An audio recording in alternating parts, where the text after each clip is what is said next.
Hello, my name is Blaskic, and this is my second presentation. The first problem that I chose was the one that I had to decide if this language is context-free or not. We are using this, like, to prove that something is not context-free, we are using the context-free pumping property that is similar to the one that we are using for regular languages. The one that we used, the pumping property that we used for them was different because we had states that are repeating. In this case, we have variables. So this is the definition of it, but I'm gonna skip it because you can read it, you can see it, but it's easier if I just go through the example and then I point out what I did, which is make it more it's gonna be easier for you to understand how it works. I chose S to be APBP hash APBP because it's the best representation of it in order to be pumped by context-free pumping property. I picked it with knowledge of and with experience of other languages that I proved on this way. My intuition was that this is easily gonna be proved, even though I was thinking that it's a trick because they say in the example, in the problem, that I have to prove that it's not context-free. I was thinking that it's gonna be, but I proved myself wrong. Hash is gonna be placed in X place. Simply, it's described here, but just because wherever else we place it, it's gonna be either multiplied or it's not gonna even appear once we pump the string on a different ways. So with that being said, if X has to be in the middle, then we trivially can know that on the left side we can just have B's, some number, we need at least one B, and on the right side, if we have one B, we can only just have A. And in the other case, if we don't have anything in the left side, we only can just have A, like nothing else. So if we have one B, then in that case, if we pump this string to be, say, I to be 2, we pump this string and then we have too many B's. And in other case, if we put some A's in the right side, it's not gonna help the case. And the same works the other way around. If we try to put some A's on the right side, and we couldn't match it on the left side, in the case that I don't know, when I is equal to 0. So it's pretty straightforward to see that from how it is described in the solution here.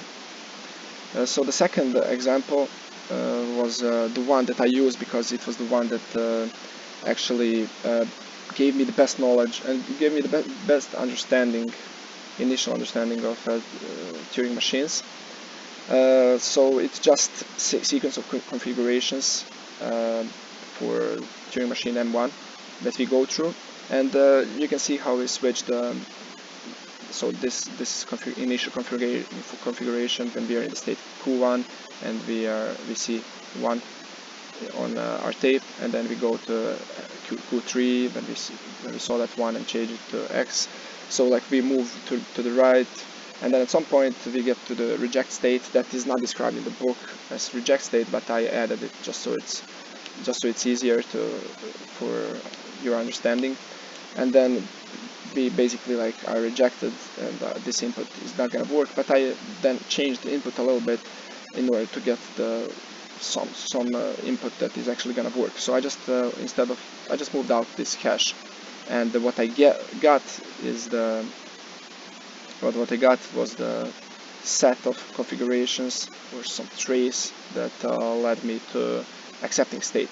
I did this on purpose just to show how, like, when we are programming, if like it happens that we get to the reject state, you know,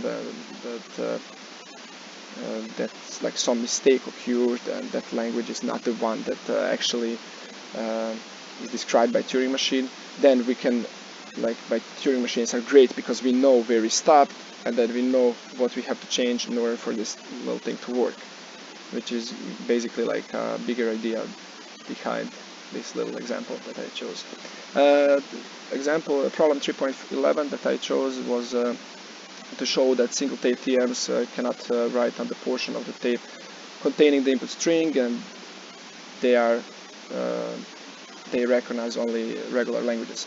This problem is very similar to problem 3.20 that says that Turing machines can only just stay or go right, cannot go left. I'm gonna describe why. Intuitively, I was thinking that we can still copy the input on the end of the file, and then I realized that we cannot actually do it because there's no way to orient yourself, like when we take one piece and bring it back to the end, like there's no way to come back and take the second because we don't know where we start, so we would just get lost.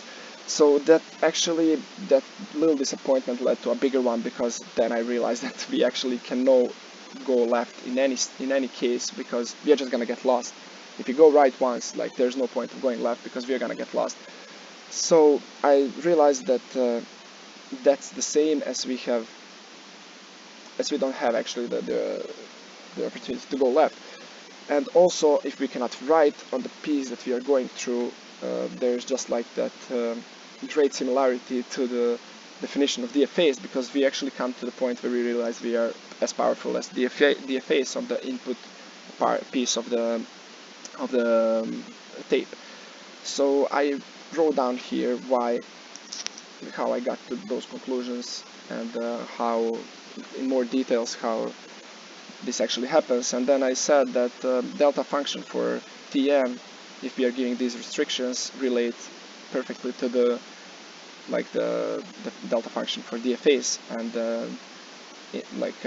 sigma, just to be on the same page, I know that sigma doesn't contain blanks, but in this sense we are not going to read blanks on our tape, and we're just going to read the input. So this delta function here is actually a representation of DFA, and it can only recognize regular languages. On the piece where TM is done, like on the end of the tape, we actually can change stuff, and we are back to our normal Turing machine delta function, but we cannot do anything there if we don't have any information of the input piece of the tape. 3.19 is similar to this one, but we can do left reset, so we can delete the elements at the beginning, put blanks instead of it, and then we are more powerful in that case, and it's actually not the same as I intuitively thought it's gonna be, like this one. The next one was implementing an integral root finder for polynomials. I was just using the fact that we know the roots of these polynomials lies in the following interval that is described here, and then I defined my Turing machine as a multi-taped one. We can represent it as equivalent single-tape one, but it's easier to see the logic in this way. So we have input tape, simulation tape, and the x-values tape, which are going to be used in the following way. So simulation tape is going to take input tape, copy it to simulation tape, take the first x value from the tape, from x values tape, try to do run it, see if it accepts. If it accepts, return the x values that gives that accept state. And when I say accept, it means that it equals to 0. If it doesn't, we just go on to the next x values, and how we define x values tape, how we initialize it, we use input tape in order to initialize it by calculating these two values, and then just writing down all of the values in between, all the integrals in between on this x values tape. The next problem was ETM, show that ETM complement is Turing recognizable, or that TM actually is not empty, that it contains something. And we did it similarly as we did for enumerators. We have one tape containing values 1, 2, and how much we want.